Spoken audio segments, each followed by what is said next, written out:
There are several organizations, alhamdulillah, today that are trying to gather this information, including Khalil Center. And the numbers I have here are shared from multiple organizations. But the idea of 1/2 to 1/3 of marriages currently end in divorce. This number is from 2014. 11 years later, it is still very accurate, if not maybe closer to half than 1/3. The national divorce rate in the United States is 1/2. It's 50% right now. 20 years ago, the Muslim divorce rate used to be closer to 20%, 1/5.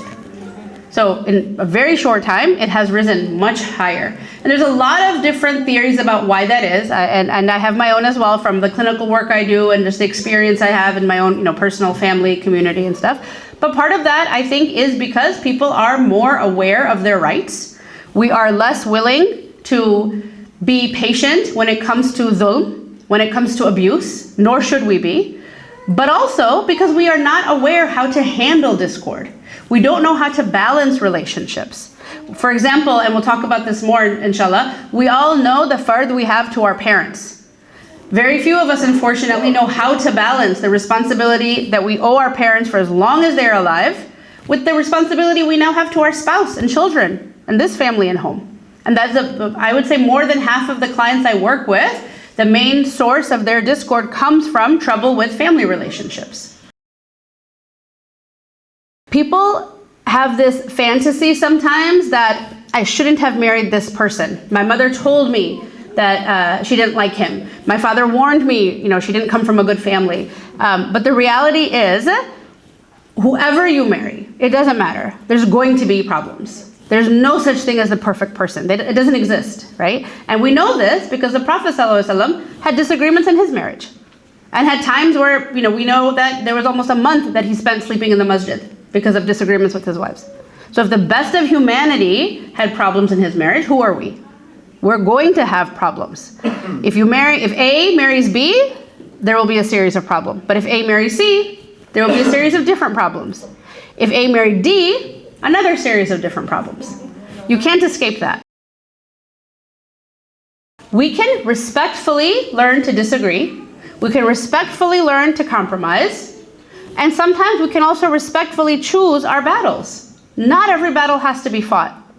And even with the compromise, in marriage, there's no such thing as 50-50. I hear this sometimes at wedding speeches and it kind of makes me cringe. Like you're setting them up. Sometimes marriage is 90-10. Best case scenario, you have days that are 60-40. And sometimes it's 100-0. There are certain things that each person is going to be better at. There are certain things that might be a strength for one and not for the other. Right? If you struggle with the task, splitting it in half and saying, I do it this week, you do it next week, doesn't make sense. So to recognize that there's not always a compromise, and to recognize that it's not always a fair or equal distribution, does not mean that it's not healthy or that it's not okay. And each family gets to define their own okay. There's always going to be differences, and there's always going to be different ways of looking at things. So early on, spouses attempt to impose their norms on the relationship. This is also very, very normal. And early on, it's often successful. The honeymoon phase, the first year of the marriage, but especially the first few weeks, the first few months, we want to please this new person. Sometimes, mashallah, I work with couples who know each other very well, or maybe they already had their kitab or had their nikah and they got to spend time together and they already have a good bond and good friendship. Sometimes I work with couples who barely said salam until the nikah day and don't know each other at all, right? But that first beginning phase, when we're spending our life together, actually waking up together, actually being with each other, learning each other, we're very eager to please. We're very eager to be liked, and we're very eager to like our partner. And sometimes, and we talk about this in premarital counseling, sometimes we set up a false expectation. Like, I'm okay with everything you're saying and doing, right? But the smaller the differences between the partners, the shorter the distance and tension that needs to be bridged.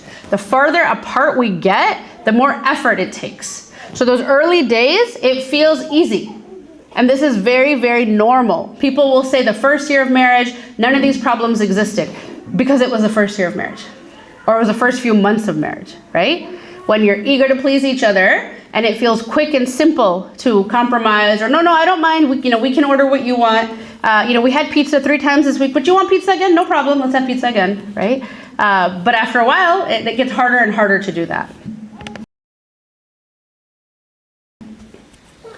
Differences in character traits between you and your spouse are inevitable. Some parts of character and temperament are intrinsic, meaning this is part of how you were born. This is part of who you are.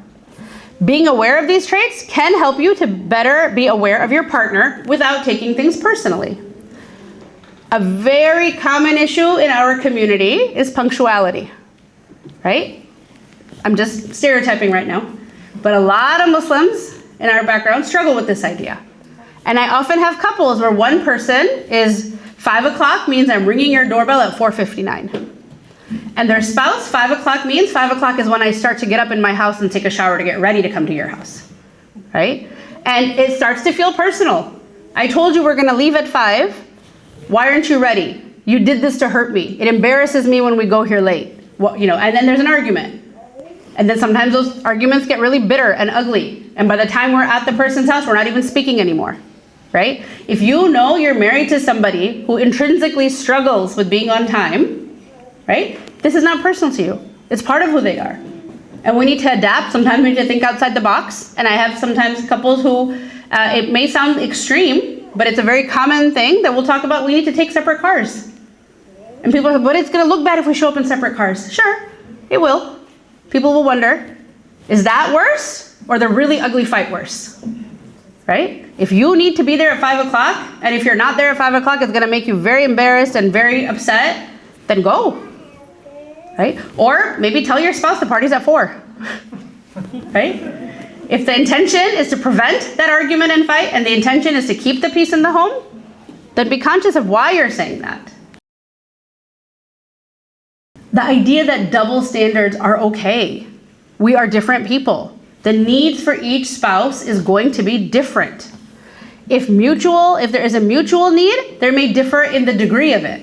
So for example, Asiya needs her husband to interactively and actively listen during conversations.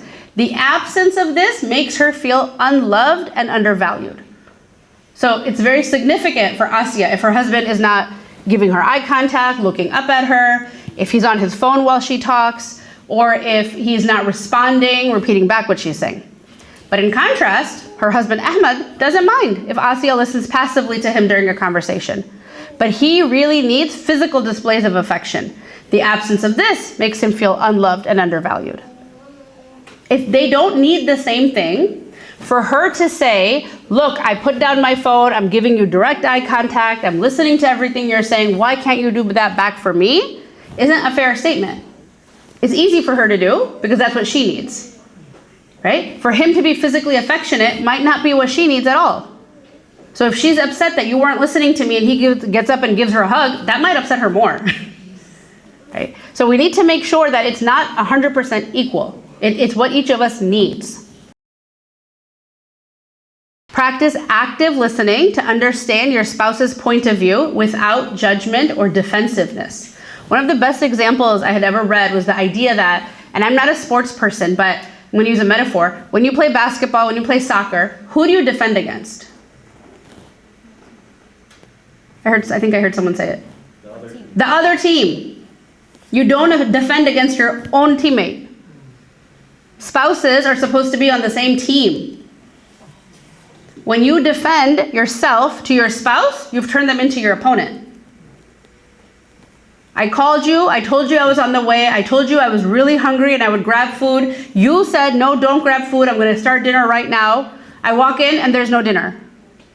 I was going to make it, your mom called me, you always say I never talk to your mom, so I was talking to her, I'm just trying to do what you say, you're never happy with me, right? And now we're on opposite teams and fighting. Versus, you're right, I said I would, it's not ready. I can start it now, or should I go and grab something? Right, the tension's gone. It's almost like if anyone ever used a pressure cooker, when you turn the dial and the steam gets released. For someone to be validated, you are right, I said I would have dinner ready when you got home, and it's not ready. I'm sorry, what should we do now? What's next? Move on.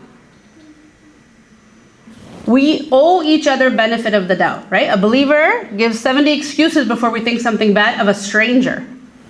Your own spouse in your own home is not trying to hurt you. Doesn't have, inshallah, any bad intentions. Was not trying to trick you.